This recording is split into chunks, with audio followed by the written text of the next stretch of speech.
We would like to also, recognize how Bitmoji Classroom promotes student independence.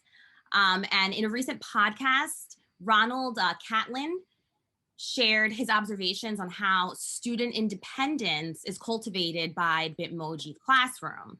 And so he said that once you teach students how to interact with your virtual classroom, students can navigate independently and spend more time on their learning because they have a consistent, visually engaging place to define their own learning experience. So this really creates a sense of just familiarity and connection in a virtual space, something that in our discussions with teachers across Long Island, we're hearing that many teachers are still struggling to figure this out right now. So the virtual space can be designed to feel a little more like a homey classroom, utilizing different icons and sections as handy visual space organizers.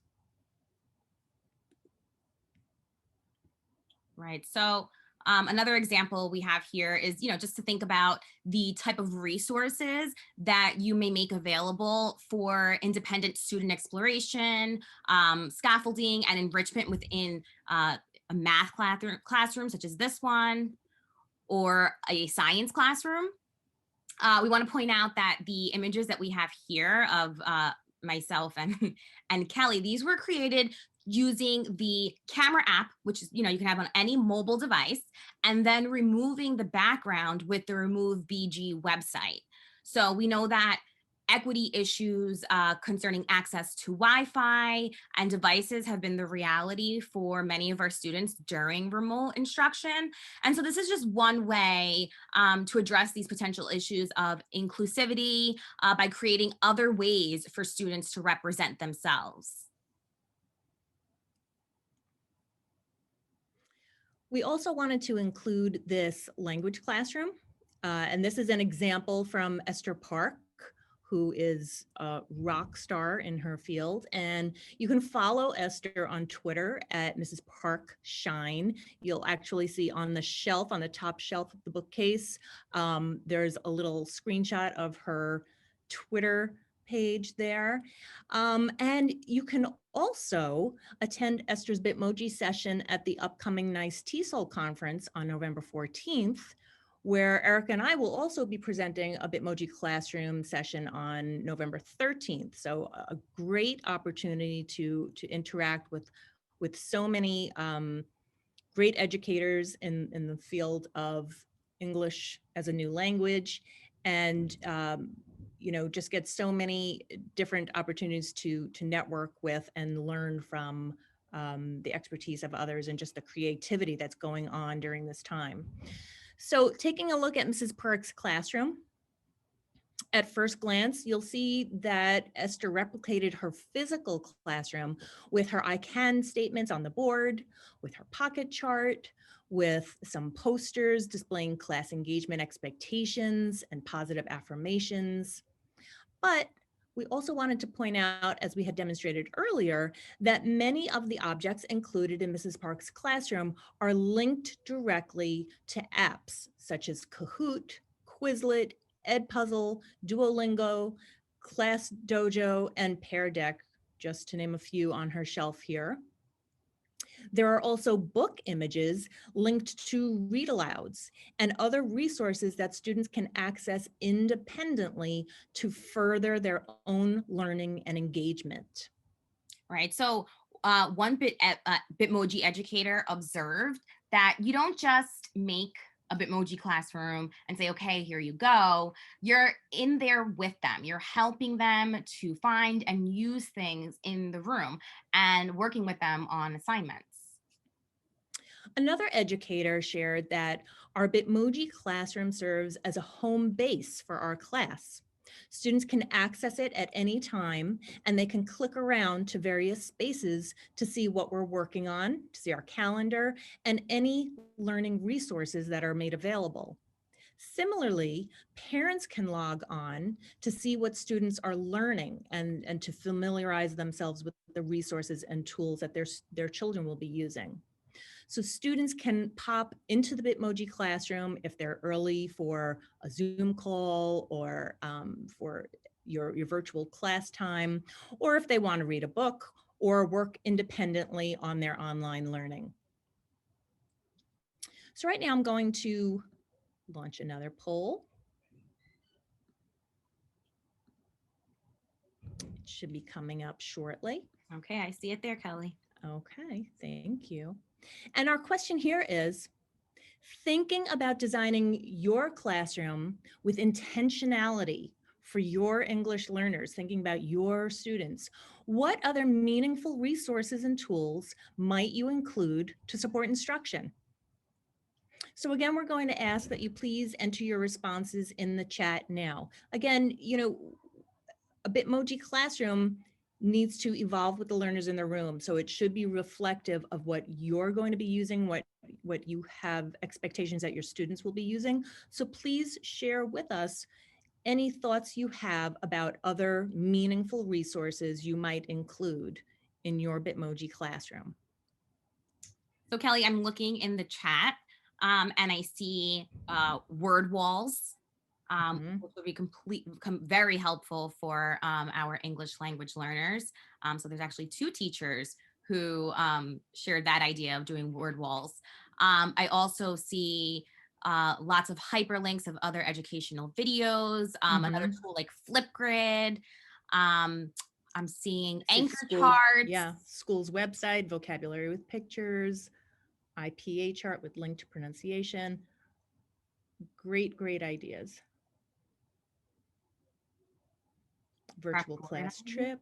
Yeah, I saw that virtual class trip, and I think that's a great idea to be able to do some type of intervisitation, right? You can't really walk into all of these different classrooms right now, but being able to see their virtual classrooms can be still just as exciting. And so often a big chunk of August and September, teachers are spending time really creating a warm, inviting space for their learners. And again, for many of us this year, that was lacking a little bit. So this is a space where you can try to recreate that space. I see Kelley saying use of school mascot pictures, recreation of the plants and art in her classroom. So again, trying to replicate your physical classroom where students might not be spending as much time in your virtual space. So great ideas. Right. So Thank you Mrs. all Park for also contributing to that. shares many of her slides and resources free of charge to other educators. This is a weekly scheduler. And again, it really cultivates time management skills as an executive function, fostering independent learners who can set up their own pace and manage completion of their tasks and use of resources. So she clearly communicates her virtual office hours over here for her students. And that's for any student who is independently seeking extra help or check-ins. So as we've seen so far, Bitmojis can be helpful and a fun way to get students to remember the rules and the expectations, both in and out of their virtual classrooms. And on this slide, we see that Brandy's poster here, it focuses on adhering to protective measures and expectations, which have become the new reality for our students in our hybrid spaces. But think about other ways you can use this. This is simply modeling one way to foster independence among our students. So she used it for, what a current concern is, things that she wanted to remind students about, to foster their independence in understanding the expectations and living up to those expectations as far as safety and protective measures. But think about other ways too that, we might use Bitmoji classrooms and visuals that we create there to foster independence. So virtual classroom libraries also afford student choices for independent reading selections. The books on the shelves of this beautiful Bitmoji Diversity Library, which was created by Tracy Burton. You'll see that here at the bottom. Each of these books are hyperlinked to a safeyoutube.net. Recently, this has been changed to video.link. But here, these are recordings of read alouds, and video.link pre-screens digital content, and it allows for educators to safely share links to videos from other sources such as YouTube or Vimeo, knowing that it won't lead to any inappropriate content, such as, any of the ads that pop up, or oftentimes it flows from one video to the next. Using video.link can, avoid all of that. So Eric and I actually spent a little time playing around with that because we just thought it was such a tremendous resource. And you can pretty much take the link, copy and paste the link from any YouTube video or Vimeo video, and create a unique link using the video link website, where it just filters it out for you. As Erica said, it pre-screens it, it filters out to create pure appropriate content that you can then share. So it really, really a great resource to use. Yeah, so I'm seeing questions in the chat regarding video.link. So I just wrote it there for you. But again, as we stated earlier, at the end of the session, we're going to share all of these resources with you guys. I mean, we compiled everything and just kind of put it in one easy to share document for you. All of these slides are there, including the links. So with lots of visuals, so yeah, you'll be able to identify. We scaffolded it for you. right, pretty much. So, that will all be shared with you at the end of the session. And so I'm seeing that Safe YouTube was hacked recently, but it doesn't exist anymore, right? So now video.link. These are still linked to that Safe YouTube, but it's changed their whole entire website is no longer running. Yes. So the links to Safe YouTube, while you can still access these books that are included in this diversity library, they will eventually be phased out as they make that complete transition to video link. And that transition is also enabling them to support more platforms and more sources within their site. Right. So yeah, that will be on the resource document that we're going to share with you. So coming back, we know that during this time of remote learning that we're all still in the midst of, feelings of isolation and depression have been commonly reported, among our students, among teachers, among so many people really in every walk of life. But we've seen a tremendous increase in the need to support the social emotional needs of our students. So Bitmoji Classroom can support this. We can house resources here which support students in identifying and regulating their emotions and behaviors, and provide strategies to enable students to become self-regulated, independent learners. So these strategies apply to our students, again, attending remotely or face-to-face.